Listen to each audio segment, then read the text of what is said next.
Welcome back, everybody. This Week in America on the Blue Funk Broadcasting Radio Network. Great to have you with us on the program today. Kenzell Evans is our guest on the show. He ended up homeless, living on the streets by the age of 12, wrongly imprisoned in his early 20s.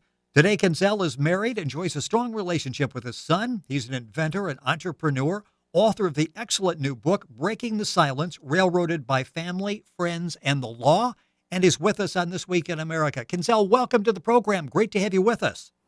Hello, Rick. How you doing? I am doing great today and anxious to share your story. And probably the best way to start is if you would take a few minutes and explain the family background raised by your grandmother. And I mentioned in the beginning that you were homeless at age 12. You actually found shoes in the city dump. Give us a little perspective. Explain what it was like growing up and some of the things that you had to go through. Well, growing up I grew up in North Carolina. My grandmother. Actually, that was my mother, in my mind is anyway, because she raised, that's all I knew at the time. And, that was family, that was love, affection there. And when she passed, I had to go move with my sister, who I thought was my sister, older sister, because my granddaddy had a stroke and he couldn't take care of me. So I had to go stay with her. And when I went to Washington, D.C. to live with them, it turns out she's my mother, and these are your brothers and sisters, which is 5 other siblings. And of course, this was like totally new to me because I've never heard of it, But anyway, Well, that was a difficult time for you, and I think it's around that time frame you talk about in the book, Breaking the Silence, Railroaded by Family, Friends, and the Law, that it was a life-changing experience for you. You went to a new school, you actually skipped school, you didn't have shoes like everybody else did, and that's when you started looking around in the dumps and able to try to find at least some shoes that you could wear to school. How difficult a period was that for you? that was hard. Well, when like I s when school, time to go to school, Easter, Christmas, and that kind of thing, was buying you clothes for school and stuff. Everybody got, the others had, 3 or 4 outfits, shoes and coats and all that. I got a pair of pants and a shirt. I get the rest of your things when I get paid. Payday never came for me, so I never got it. So I was going to school with, wearing the same clothes. And I just got tired of it. I couldn't, washing it out, that wasn't working. I got tired of it. And I'm asking, and nothing was happening. And, you should be glad you got a roof over your head, that kind of thing, So, I went through that mental thing with it. Then I eventually just dropped out because I didn't want to go to school like that anymore. Well, and you went through a situation with your grandmother where it was a loving family. You talked about having food. That was not a problem. You suddenly are living with your sister, who turns out to be your mother. Food is difficult to get. And the neighborhood you're in, you're exposed to drugs. This was a very difficult time for you. At home, we had plenty of food, so it was never an issue about food or anything. But coming to Washington was totally different. It was different. It was mostly concrete and, kids playing in the streets. And, I was never used to that. And, she drilled in my head, go to school, make something out yourself. And she constantly done it, and that's where my head was at, my mind was at, But like going through these changes, I couldn't, I had to drop it, And it was about survival then, getting put out at the age of 12. Since then, I want to go to school. I ain't had no clothes to wear, but so I was in the street, Well, snow up to my knees, and I had to live in apartment buildings in the woods and raid the trash cans for blankets or whatever to keep warm. It was pretty rough. You talk about survival. That's an instinct that served you very well as you were incarcerated for years for a crime that you didn't commit. Our guest on This Week in America is Kenzell Evans. He's the author of the book, Breaking the Silence, Railroaded by Family, Friends, and the Law. The book is available at Amazon, also available at barnesandnoble.com. If you go to our website, thisweekinamerica.us, you'll be able to link on to that information for Kenzell's book. Let's talk about I think it was 1971, the arrest. And as you're reading the book, it's like, how could this happen? I mean, as you're reading it, this doesn't make any sense. Yet it was your life. In fact, I think you described at one point, it was like a bad dream. You just couldn't wake up from it. I was sticking pins in myself, my arm, and trying to figure out what was going on here. I couldn't believe it. I just totally couldn't believe it. It was just something that I didn't think the government would do. It wasn't real, And, I came from work, working at night, and I come home one night. I see the police riding through the neighborhood slowly. And when I went in, well, I stood there for a while, see what was going on, and nothing happened. And they charged the lights in my car and had me and everything. I went inside the house. I asked my wife what was going on. Seen the police out there. She said there was some shooting, drive-by shooting out there. I said, did they find anybody? Did they catch anybody? She said, no, not that I know of. So that was that. 2 days later, I comes out to go to work around 2 o'clock, 2:30, something like that, because I had to be to work at 3:30. And they said two officers got the car and said they want to ask me some questions about a robbery. What robbery? I don't want to think about no robbery. They takes me downtown and charged me for robbery. He was dismissed. And as I was leaving the courtroom, the marshals approached me and said they had a warrant out for me, what warrant for what, that he didn't know because they were still working on some paperwork. So at the event, they locked me back up, took me back to the jail. I went to court the following week. The magistrate said that he didn't see where no positive identification and asked the prosecutor, this was a serious offense. He said something about, the prosecutor said something about the line up and that way. Anyway, he scheduled us to come back to court on the 26th of February. The marshals came to the jail, said that I go back to court today. I said, no, I go to court tomorrow. Anyway, they took me to Baltimore City. Took me to the Baltimore City courthouse, straight to the courthouse. Said I was indicted on 4 counts of rape, kidnapping. I couldn't believe it. I mean, I told them where I was at the time this occurred. The identification wasn't me. The suspect was like 5'9", muscular built, scars and cuts on his cheek area and Right. processed hair. None of this fits me. Plus, I was at work. Well, so I had to go back and read it twice to make sure I understand. They bring you in on charges, and you go through this emotional low of think you're going to be charged. You're brought in. They tell you they're dropping the charges, so you have to feel like, good, I'm right. I told you I didn't do that. And literally within minutes, they retake you into custody and basically tell you you're charged and you're indicted for a violent crime, including rape.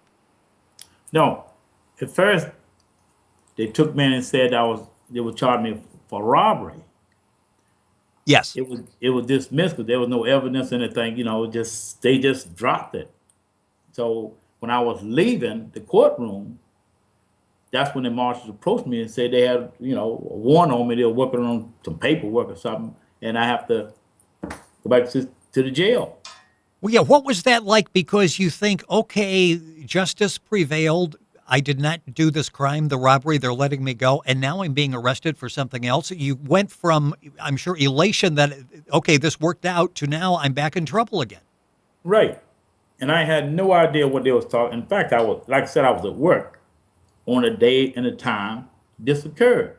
This was like almost 40 miles from my job.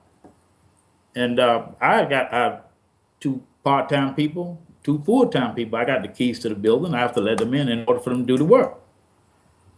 So I was pretty comfortable. I didn't take it that seriously because I knew where I were, and that's why it just destroyed me because I couldn't believe it. This happened, All of So this is detailed in the book. Kenzell Washington, our yeah, guest on This Week in America, Breaking the Silence, Railroaded by Family, Friends, and the Law.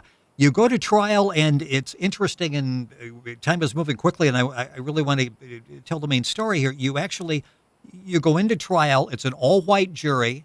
There's really no evidence brought up against you, yet within like an hour, they come back with a guilty verdict. less than an hour, came back for guilty. I mean, it was just, I just couldn't believe it. I just couldn't believe it. It's just, and And they offer you during the course of this a plea bargain, and you're like, I'm not agreeing to anything because I didn't commit a crime. right, they gave me a court appointed attorney, and he came and I gave him my whereabouts and all this. He could check it out, a place of employment and all. And he came back and said, the prosecutor said he'll give you, would you cop to 10 years with A2 number? And I said, no, I wasn't copying anything. I don't know anything about this. He came back a week or two later and said, would you take 5 years with A2 number? I said, I wasn't taking anything, anything about it. Even the evidence, I mean, you don't have nothing. I mean, none of the stuff you have on me. Everything, I'm clear. But anyway, they went back to court. They gave me double life in 15 years. I just couldn't believe it. It just blew me away. And you try to stay focused and spend your time there researching, basically being your own attorney as this process moves through. How long did you actually spend in the penitentiary? I spent over 10 years. 10 years, 4 or 5 months, something like that. Kenzell Washington is our guest on the program. The story is all laid out in his book, Breaking the Silence, Railroaded by Family, Friends, and the Law. The book is available at Amazon.com, BarnesandNoble.com. Go to our website, thisweekinamerica.us, and click on to get some information. An interesting experience with Jimmy Hoffa while you were in prison. Talk a little bit about that. Oh, Jimmy. Well, I was young. I mean, I was real young. I mean, the guy came. Well, I met a guy. He was Italian. He was with the mafia. Yeah, he has some rank. He was up there in rank. I never asked him about his business. He just took a liking to me, and he helped me. He knew I needed some help, and he tried to give me some help. And he introduced me to Jimmy Hoffa. Asked me, "Do I know Jimmy Hoffa?" I said, "No." Who was Jimmy Hoffa? And he had told me, union man, and union president. And then later on, he introduced me to him. Little short fellow, and he was all right. He worked in the laundry, and he asked me, "Do I want to press my clothes and all that?" But I wasn't. I think I did a couple of times, but I wasn't interested in that. My mind was out. In fact, I couldn't talk about this. It was that hurtful. But he introduced me to a spy from Russia who was into the law, and he helped me. He introduced me to the law, how to file and all this. And eventually they sent him back to Russia, and then I was on my own. Well, he gave you some ideas. You were doing filing, a couple of minutes left in the program, and you kept filing and being rejected and filing and being rejected.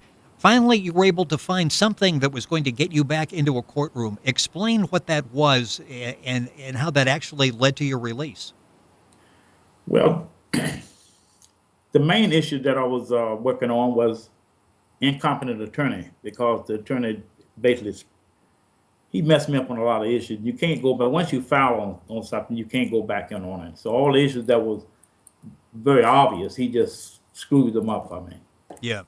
And so I was going after incompetent attorney, and I happened to run across this Youth Act, and which the Youth Act called for 12 years at the time. And I read it, and it decided this applies to me. And I filed it, and the judge denied it. But I knew I was right, and so I appealed it to the Fourth Circuit. And they remanded back to the district court. It was an unpublished decision, so it wasn't in the law books. It was just for me, because if they put it in the law book, everybody would jump on it. But that's how it was. It was just an unpublished decision. And it went back to the district court, and he sat on it for 6, 7 months. So I got a lawyer, outside attorney, to go in and, basically just to talk to him because all the work was done. And as a result, he come back with 35 years. So 35 years was a big difference from double life in 15, because double life in 15, you don't see the other end of that other light, the light at the other end of the tunnel. Boy, that's for 35. sure. We've got about a minute left in the program. Let's just go that day that you were finally released. What was that like? Over a decade of fighting the system, and suddenly you're walking out and you sense freedom for the first time. I was quiet. I was quiet. I didn't say anything to anybody, and I left. And when I was at the station, I do remember reflecting back on it, the whole ordeal and all. I felt like I was barefooted, walking on broken glass, the whole 10 years, and never got a scratch on me anyway. That had to be God that was with me. That's all I can say. So he was there. You get out. You're very successful now as an inventor, an entrepreneur. You're back reunited with your son. So many great stories in the book.